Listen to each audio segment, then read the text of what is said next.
friends, welcome to Abhi's Cookery. இன்னைக்கு நம்ம Abhi's Cookeryல கொள்ள வச்சு ரெண்டு வெரைட்டி பொடி ரெசிபிஸ் தான் பார்க்க போறோம். ஒன்னு டிஃபனுக்கு தொட்டு சாப்பிட நல்லா இருக்கும், இன்னொன்னு சாதத்துல பிசைஞ்சு சாப்பிட நல்லா இருக்கும். பட் ரெண்டுமே நல்ல டேஸ்டாவும் இருக்கும், உடம்புக்கும் ரொம்ப நல்லது. முதல்ல டிஃபனுக்கு தொட்டு சாப்பிட்ற கொள்ளு பொடி எப்படி செய்யறதுன்னு பார்க்கலாம். கடாயில் 1 கப் கொள்ளு சேர்த்துக்கிறேன். கூடவே 1/2 டீஸ்பூன் மிளகு. காரத்துக்கு மிளகு மட்டும்தான், மிளகாய் எதுவும் சேர்க்க போகிறதில்ல. இதை வறுத்து எடுத்துடலாம். கொள்ளு நல்லா படபடன்னு வெடிக்கணும். இந்த ஸ்டேஜில் ஸ்டவ்வை ஆஃப் பண்ணிடலாம்.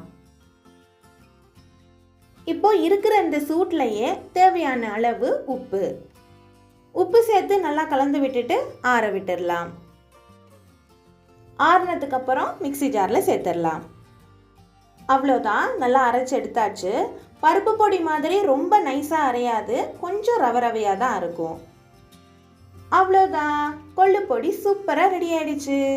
இது ஒரு தட்டில் சேர்த்து ஆறுனதுக்கு அப்புறம் ஒரு ஏர்டைட் கண்டெய்னரில் போட்டு வச்சுட்டு தேவைப்படும் போது யூஸ் பண்ணிக்கலாம். இந்த கொள்ளு பொடி இட்லி தோசைக்கெல்லாம் தொட்டு சாப்பிட்றதுக்கு சூப்பராக இருக்கும்.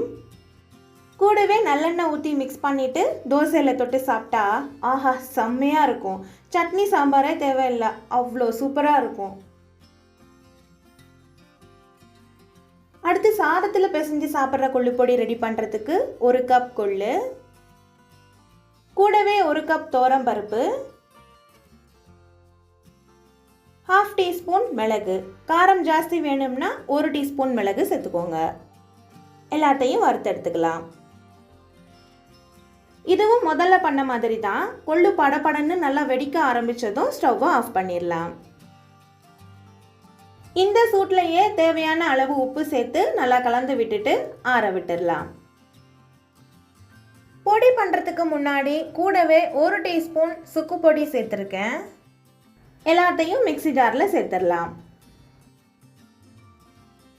அவ்வளோதான், நல்லா அரைச்சி எடுத்தாச்சு. உப்பை லைட்டாக சூடு பண்ணிட்டு சேர்த்தா பொடி ரொம்ப நாளைக்கு கெடாது. அதுக்காக தான் பருப்பில் சூடு இருக்கும்போதே உப்பு சேர்த்துக்கிறது. அவ்வளோதான், கொள்ளு பருப்பு பொடி சூப்பராக ரெடி ஆயிடுச்சு. இதையும் தட்டில் சேர்த்து கம்ப்ளீட்டாக ஆறுனதுக்கு அப்புறம் ஏர்டைட் கண்டெய்னரில் போட்டு வச்சுட்டு யூஸ் பண்ணிக்கலாம். இந்த பொடியை சாதத்தில் சேர்த்துட்டு நல்லெண்ணெய் ஊற்றி பிசைஞ்சு சாப்பிட்டா அருமையாக இருக்கும். தயிர் சாதத்துக்கும் தொட்டு சாப்பிட்லாம், சூப்பராக இருக்கும்.